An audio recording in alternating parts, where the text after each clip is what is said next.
Hello Capricorn, thank you for joining me for your Sun or Ascendant forecast for week commencing the 20th of August. I think it's fair to say that it's been a pretty intense time of late. That partial solar eclipse in Leo linked in with Pluto, the planet of change but of power in your sign, and balancing your individual hopes with your closest associations and commitments may have proved a bit challenging. And also, of course, Mercury has been twisting backwards in the same area as the Sun, which suggests that anything to do with commercial interests or financial management may have hit a few glitches along the way recently.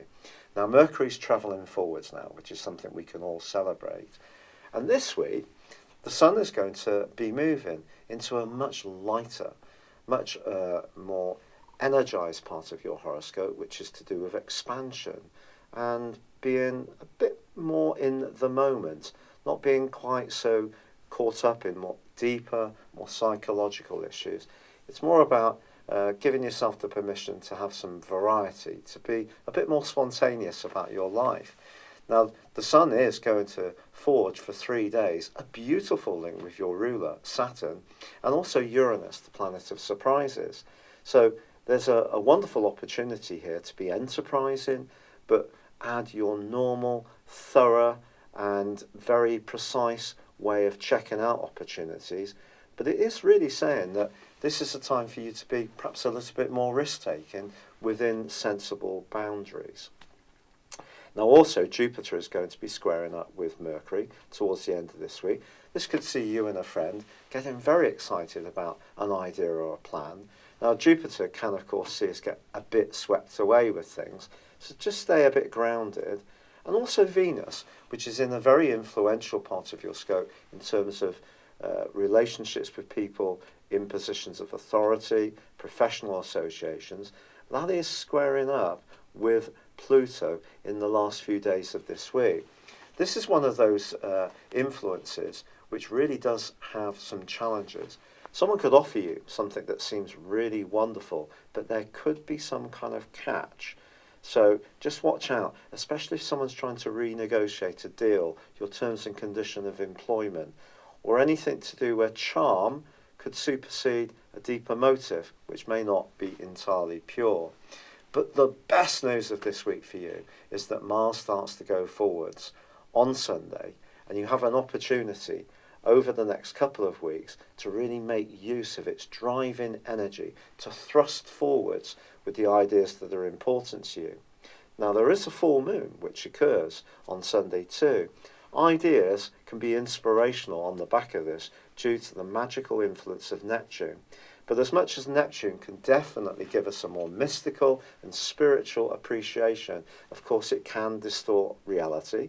So if you are checking out facts and figures, do make sure in the following 2 weeks that you do use your normal, thorough approach. It's been a real pleasure being with you. I'd love it if you would like or comment on this video, or if you've yet to do so, please do subscribe to my channel. Thank you. Hello Capricorn, thank you for joining me for your Sun or Ascendant forecast for August 2018. This month begins with the Sun in the part of your horoscope to do with transitions and changes. It can be an opportunity to embrace the more mystical and even mythical part of life too, to get underneath the surface of things, to explore the deeper motivations you have and those people you are involved with. But Mercury, the planet of communication, is tracking backwards as this month begins and is also in the same location. So through to the 17th, I think this is more likely to affect the more practical side of the 8th house, which can be about shared resources, banking, investments, business matters, and in some ways to do with property transactions. Now, you probably know that Mercury RX can cause some mischief. All we can do, as I'm always saying, is control our own circumstances, micromanage them in as precise way as possible. That doesn't necessarily negate the impact of Mercury's retrograde. It just means we can minimize the potential for things to go wrong, because we make sure that we're keeping our side of things straight. But of course, Mercury is not the only planet that's in retrograde this month. There are a lot of retrogrades, and this is added to on the 7th, when Uranus joins not just Mercury, not just Mars, but also Saturn, and also Neptune, and also Pluto in a retrograde. Now, these retrogrades are going to be talked about a great deal by a lot of YouTube astrologers, but I actually think your zodiac sign is probably going to take the hit the most when it comes to the higher octave or outer planet retrogrades, because Saturn and Pluto are retrograde in your zodiac sign, and Mars is going to be coming back into your sign on the 13th from Aquarius, still tracking backwards through to the 26th. And also the North Node, the point of destiny, that is also going through 3 phases of its own retrogrades this month in that 8th house. So there's little doubt about it that in the case of your sign, I think it is something to be really mindful of. Saturn's about structure, Pluto is about power. Now, Saturn actually forges a really providential link all this month to Uranus, the planet of change, in your sister Earth sign of Taurus. Now, these two, when they work well together, suggest that your real appreciation of tangible evidence of changes, seeing real results, can give you a sense of satisfaction if you are trying something new, but you're doing it in a very progressive, solid, methodical and step-by-step basis. If that's the case, your creativity can certainly be increased by Uranus. You can be open to innovation, but you're still going to have it all bedded down in the notion that things have to work, they have to be sensible. And in that sense, the retrograde is offset by this very important trine. Now, Pluto stepping backwards, that is perhaps a little bit more complex, particularly if it's right on top of your Sun, which depends on which part of Capricorn that you were born, or if it's contacting any other of your personal planets. But essentially, Pluto has been creating a great deal of change for all Capricorns since 2008. And I think there may be something that you want to evolve around, and it could be quite significant this month. There is little doubt about that. But I still feel that the most important retrograde this month is going to be around Mars, because Mars is in a tight right angle with Uranus for the first 3 weeks of this month. Now, these two have been aggravating each other off and on since about the 2nd week of May. So it's a very important transit and aspect. And let's think about what Mars means for you in Aquarius initially this month. Well, it's about everyday finance, whereas the Sun and Mercury and the North Node are about longer term financial involvement. So with this right angle to Uranus, there could be a temptation to be a bit more reckless with your resources because you have that cautious instinct. You're often a bit more careful about taking hard and fast risks with your money in the way that some other people could be. But it could just be about quite frivolous things, like you could end up splashing some cash to cheer yourself up on something that actually has no practical value. So really counterintuitive for someone like you, who usually makes very smart decisions in these regards. So just be conscious of that. But also there could be someone calling out for your help. Could be a loved one, could be an offspring, could be someone you're fond of who wants you to help and may come up with a sudden need for your support. Uranus, very much about the unexpected. Mars, about potentially determination, but also frustration.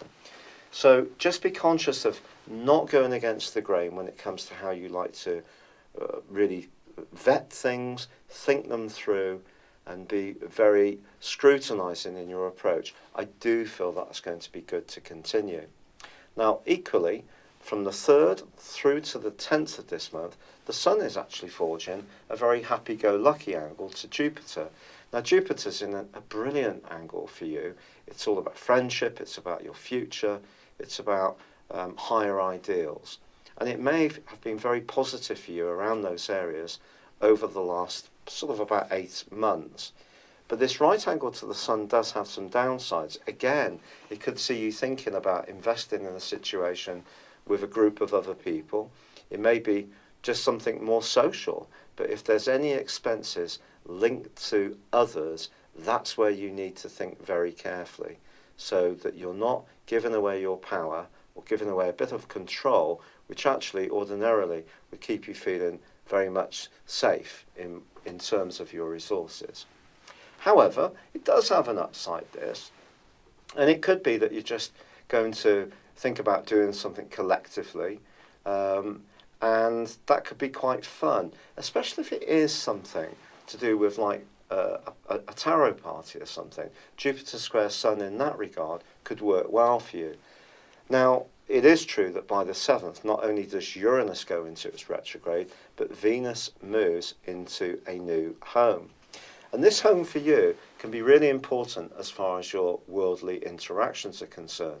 If you're having any interviews, you're meeting people who have some authority, then your ability to cultivate these contacts in a very diplomatic and courteous way is definitely boosted by Venus. In a romantic context, I think this points towards you taking your relationships a bit more seriously. And if you're in a tie that's going well, this next month, the following 28 days from the 7th, could see you thinking about formalising the union. This could be about moving in together, could be getting your own place to live. It could be about even getting spliced, if that's something that really appeals to you. Now, if you are footloose and fancy free, someone could come into your world through your professional situation. And don't be surprised if they're younger and older than you. So do keep an open mind. Now, on the 11th of this month, we do have a powerful partial solar eclipse in the sign of Leo. So this can be a chance to reboot and reinvigorate your ability to think beneath the surface, to be a bit more psychological in your approach to life, or to shed any parts of your existence which aren't working so well for you. Now, with Mercury still tracking backwards, it could be a case that you are waiting for some money to come in, or someone's proving a bit tricky around a business matter. But by the 18th, things can improve. By the 2nd of September, I think things will be much clearer for you once Mercury comes out of shadow. But on the 23rd, the Sun moves into Virgo, your sister Earth sign. The triplicity, especially if you're born very early in Capricorn, is just something for you to really celebrate, because this can give you a real lift from the introspection that may have been more dominant early in the month. Now you can feel more adventurous, more free-spirited. You may want to travel, explore higher education. If you're involved in teaching and training, these skills can be really beneficial for you in the times to come. Now, on the 26th, there is a full moon, but it's a full moon that's going to intersect that fabulous angle between Uranus and also Saturn, your ruler. So I think when it comes to the ideas that can get exchanged, the everyday ideas, I think if you just take it to being open-minded about new ones, and also running them through your vetting system, which is very much about, come on, what's real, you can survive this full moon really quite well. Mars, however, comes out of its retrograde on the 27th and is going to be with you from the 13th of this month for about a month, come back into Aquarius about the middle of September. So for now, Mars in your own sign is going to give you a lot of feist, a lot of desire to push on, a lot more desire to be individualistic, which is good, but it is in contrast to the partial solar eclipse in Leo, which is about your close involvement. So it could be a bit of a pinch point if you're in a tie where you don't feel you want to make that next stage of commitment, and you may feel that you're being a bit hemmed in by someone's demands and your need for individuality and space is being thwarted. Then I think Mars moving back into your sign and then coming out of retrograde on the 27th could see you in a much feistier frame of mind, along with the Sun going into the sign of Virgo, and the more free-spirited side of your nature can definitely emerge as this month draws to a close. Now also, Jupiter and Neptune are going to continue to forge a fabulous alliance. Jupiter, remember, has been great for friendships. Neptune's in the point of your scope, part of your scope to do with ideas, your relationships with siblings and neighbours. If there are people that you find to be very uplifting and very enlightening, there may be a particular cause or particular spiritual approach or way of eating, or even perhaps a way of trying to improve your system through supplementation that really appeals to you too. And that can continue to be a benefit this month for you, Capricorns. I'd like to really apologise for getting this done late.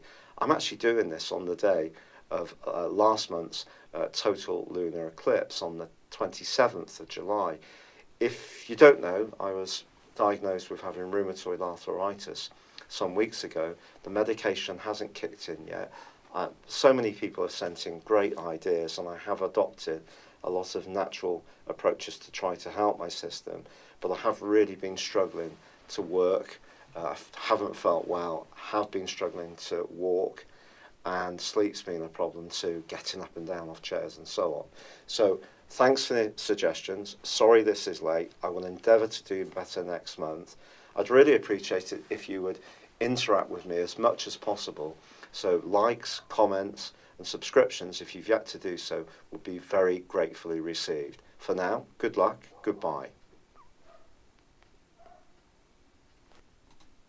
Hello, thank you so much for watching my video.